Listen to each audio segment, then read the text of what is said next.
Est-on en train d'assister à une reconfiguration politique au Sahel?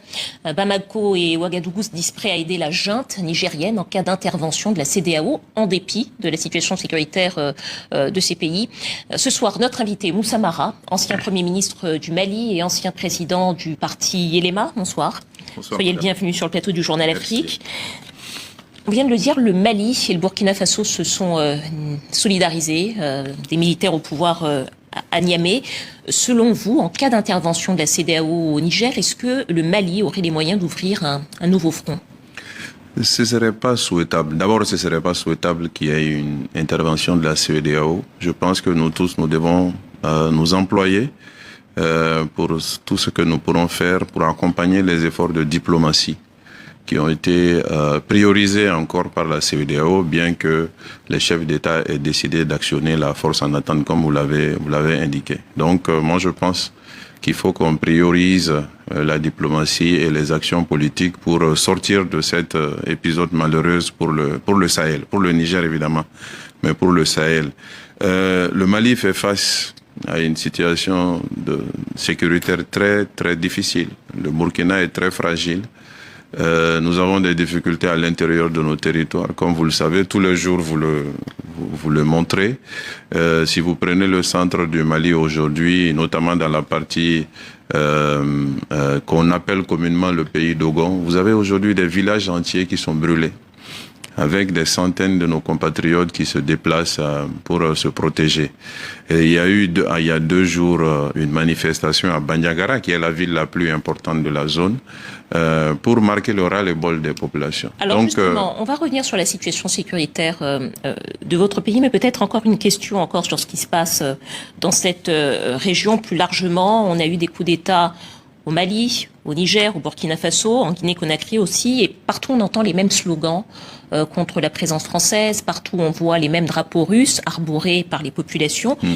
Selon vous, en quelques mots, je vous pose la question en tant qu'observateur de la vie politique de votre région, quelles ont été les erreurs commises par la France dans cette région? Oh, il y en a beaucoup.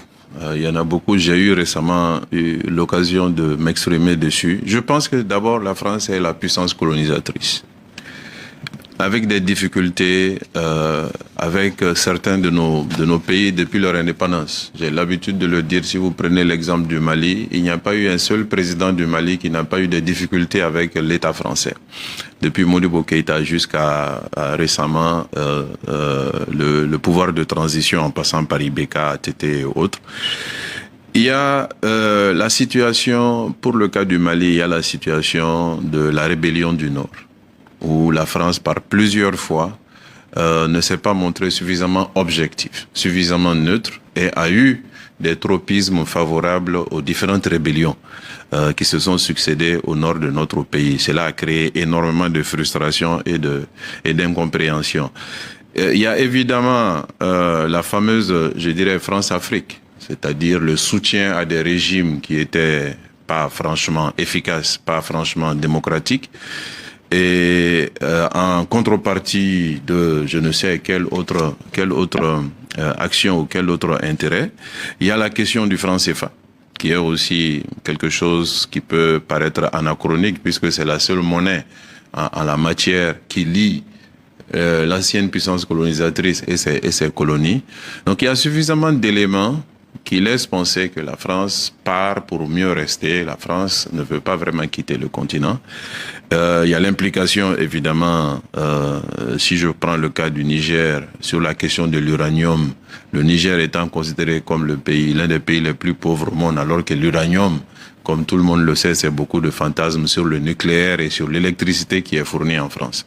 Donc il y a suffisamment d'éléments pour critiquer. Et je pense aussi que la communication et l'action des dernières années des autorités françaises n'a pas franchement aidé à résoudre ces incompréhensions et ces mésententes. Sur la politique étrangère de votre Mali, on voit ces derniers temps que le Mali développe une politique étrangère nouvelle avec des nouveaux partenaires économiques et politiques aussi. On a assisté au départ de la force Barkhane, la mission des Nations Unies est en train aussi de quitter le pays. Selon vous, cette nouvelle politique étrangère, en quelques mots, du Mali, est-ce qu'elle est cohérente? Est-ce qu'elle donne des résultats pour votre pays? S'il s'agit de l'aspect sécuritaire, vous savez, il y a une orientation très claire que les autorités de la transition au Mali ont prise ces dernières années, c'est de nous rapprocher très fortement de la Fédération de Russie. Nous avons ici ou là des succès militaires. Nous avons des efforts importants qui ont été fournis pour l'équipement de nos forces armées et de sécurité, même si globalement en termes de sécurité et notamment de présence de l'État sur le territoire, il y a encore des efforts à faire. Là, on peut dire que la diplomatie, par rapport à la question de la coopération avec la Russie, a eu des impacts positifs. Ça, on peut le dire.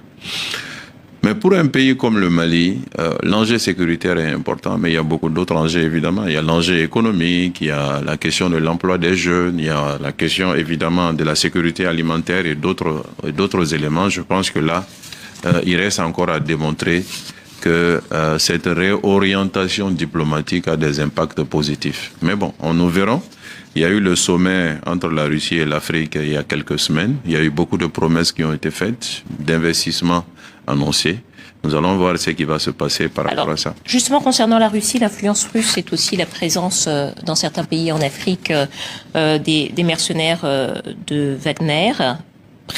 Il y aurait des mercenaires de Wagner au Mali. J'emploie à dessein le conditionnel parce que leur présence est toujours démentie par les autorités de transition.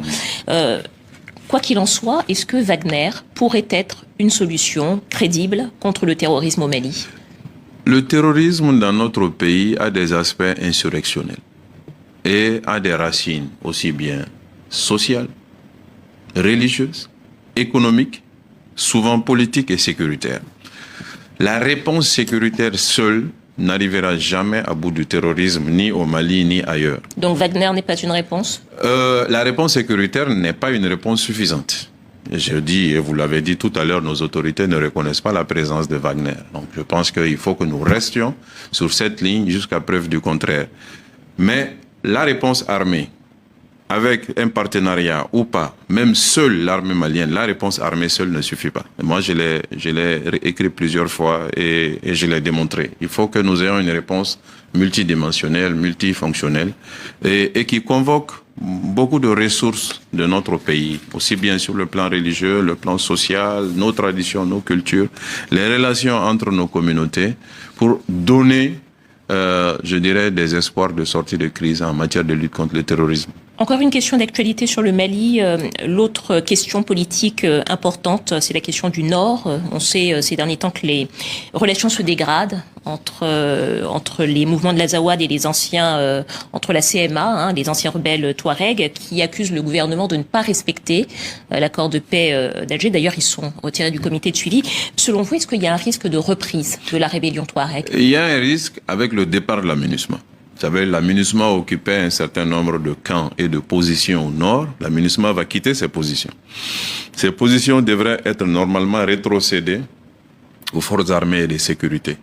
Et il se trouve que sur les mêmes espaces, il y a la présence des groupes signataires de l'accord d'Alger. Donc le face-à-face, sans yeux extérieurs et sans présence extérieure, ça peut aboutir à des confrontations. Évidemment, nous souhaitons que ce face-à-face soit mieux utilisé, que nous allons dans le dialogue direct entre partenaires maliens, entre frères maliens, pour essayer de trouver des solutions par rapport à la mise en œuvre de l'accord et par rapport aux questions de coopération sécuritaire entre les signataires. Dernière question, il y a maintenant un calendrier de la transition, les élections sont prévues pour février 2024. Vous avez été Premier ministre de votre pays, plus jeune Premier ministre de votre pays. Est-ce que vous avez à nouveau envie de le servir? Est-ce que vous serez peut-être candidat à des échéances politiques à l'élection présidentielle? Il est évident que j'ai toujours envie de servir le pays et je pense que je continuerai à le servir et je chercherai à le servir à différentes positions. La candidature à une élection présidentielle, surtout cette élection présidentielle qui s'annonce, qui va être stratégique pour l'avenir du pays, se construit en collectif et en groupe. Nous sommes en train de travailler au niveau de notre parti avec d'autres acteurs politiques à constituer des plateformes solides pour, une fois le pouvoir conquis, qu'on puisse vraiment rassembler les Maliens. Donc on est en train d'y travailler et ma réponse standard à cette question, c'est si je ne suis pas candidat, c'est ce qui serait étonnant. Moussa Mara.